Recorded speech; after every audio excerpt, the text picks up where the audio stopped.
So you might have played Super Mario 64, but have you ever thought of the lore of the paintings? Maybe also why and how they exist?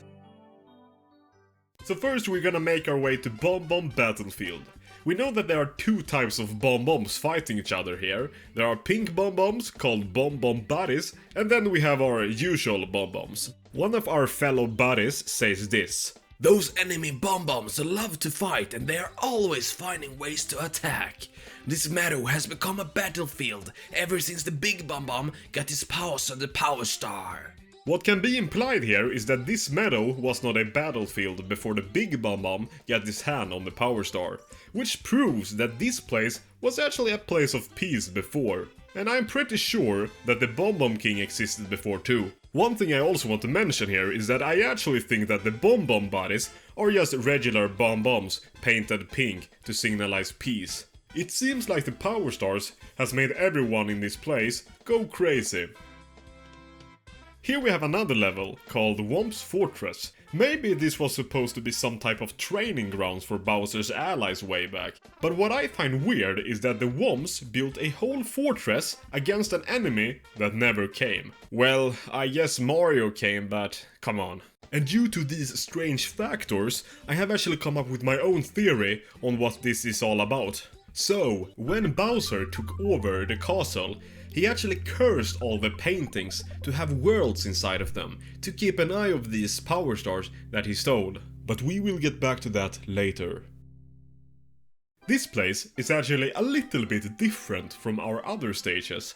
I think this place is actually meant to symbolize fun. So, when you enter this stage, you see a little lost penguin kid here. But not only that, when you enter the chimney, you will encounter a slide. And there might actually be some lore behind this slide. Well, you might know that there are two penguin kids in this level. And what does children like to do? Well, they like to have fun and go to the playground, of course. So therefore, it's not that weird at all that there is a very big slide in this mountain. Well, actually it's weird as fuck, but that's the reason why there is a slide in this mountain. Because of course, the children should have fun. But no, seriously, a slide in a mountain doesn't rectify this place being here in the first place. No way whatsoever. I think Bowser may have some involvement in these stages. You see, this level also floats mid-air. We need to find more clues. This may be one of the weirdest levels in the whole game. This is Big Boo's Haunt, and this is actually one of the levels I actually think coexist with the already existing Mushroom Kingdom. Because you will enter it through this cage here. One thing is that it's dark when you enter it, but people have been speculating that this is because of the grass surrounding the cage. I don't know if that's the reason, but who cares? What I really would like to bring up here is the self-playing piano. When you go into this room, you will see a piano here in the corner.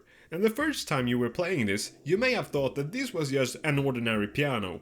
But if you come closer to it, you might realize that, well, that's not really the case. But I actually have a theory for this piano. The theory lies that this is the ghost of a dead composer, and the sound when he approaches you is actually pure agony from being trapped here.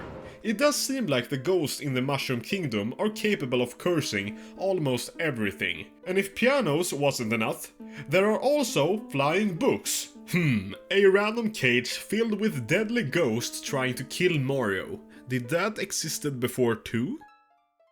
Okay, I have to admit that I actually asked ChatGPT to give me some lore of this level, because I really wanted to know what ChatGPT could think of a level in this game. Some key points brought up was actually a hollow pyramid with ancient traps, stone blocks carved with angry faces, quicksand that acts like a tutorial defense mechanism, and a bomb bomb body positioned like a lone explorer. So if you really think about it, this is like Womp's Fortress, but desert theme. It's the same concept with a building that is meant to protect. And my theory is actually that everyone here should be dead. But the curse of Bowser's Power Stars turned the ancient people alive again. I am more but certain this has to do with the Power Stars. Then we could of course debate over the fact if Bowser created these worlds or if they existed before. Because that's a pretty hard question itself. I mean, the paintings kind of heads to the theory that these worlds were created by Bowser due to their strange nature, but they could at the same time just be teleporters to different locations in the Mushroom Kingdoms. But it kind of feels like most of these levels represents Bowser's evil nature a little bit too much. Tick-Tock Clock is actually a prime example of that. Here, we have a normal clock. It's everything but normal, but it looks sort of normal, and that's not normal. And if we enter it, yeah, you're not supposed to be able to enter a clock. And what are you welcomed by when you enter this clock? It's 100% Death Trap.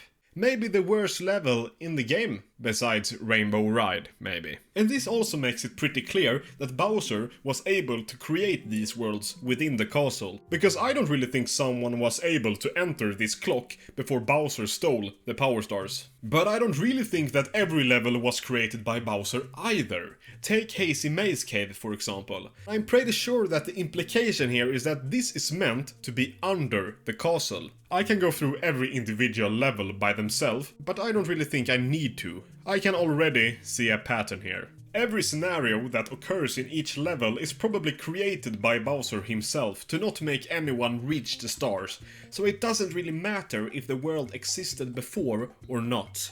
It's more about what he has done to these worlds. The Bomb Buddies were fighting. Over what? Over a star.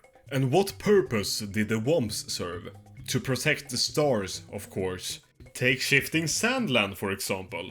A literal clock that you're able to enter. Also, I'd like to address that afterhand, I have actually noticed that there is an official booklet for this game, which states that Bowser has suddenly attacked the castle and stolen the Power Stars. These Power Stars protect the castle, and with the Power Stars in his control, the Beast plans to take over the Mushroom Castle. And to accomplish this, he plans to convert the residents of the painting worlds into monsters as well. And if nothing is done, all those monsters will soon begin to overflow from inside the painting. So maybe the Bomb Buddies turned evil and it was the other way around, from my theory. So yeah, maybe the painting worlds already are an existing established part of the Mushroom Kingdom. I don't really know. I thought Bowser created them, but it can be that he has. This doesn't state anything. However, no matter what, Bowser has done a lot of damage to these worlds. That can be said. So, is there even any backstory or real lore behind these places? It's very hard to tell, because some worlds are easier to give an argument that those were created by Bowser in effort to keep the stars safe, like Tick-Tock Clock and Rainbow Ride and such. Therefore, I actually think the majority of these worlds were created by Bowser, with some exceptions, like Hazy Maze Cave, which is pretty implied to be under the castle. Therefore, I really don't think there is any real lore in these levels. I think everything you see is manufactured by Bowser himself, for his benefits. Bomb Buddies, Thwomps, all of that. It makes sense for him to try and set up different scenarios that probably would make it harder for Mario to acquire the stars. And I almost forgot to add that one thing that makes it very clear that Bowser has an influence on these worlds are Bowser's submarine in Dire Dire Docks. I think that thing speaks for itself. But what do you think? Comment down below and subscribe.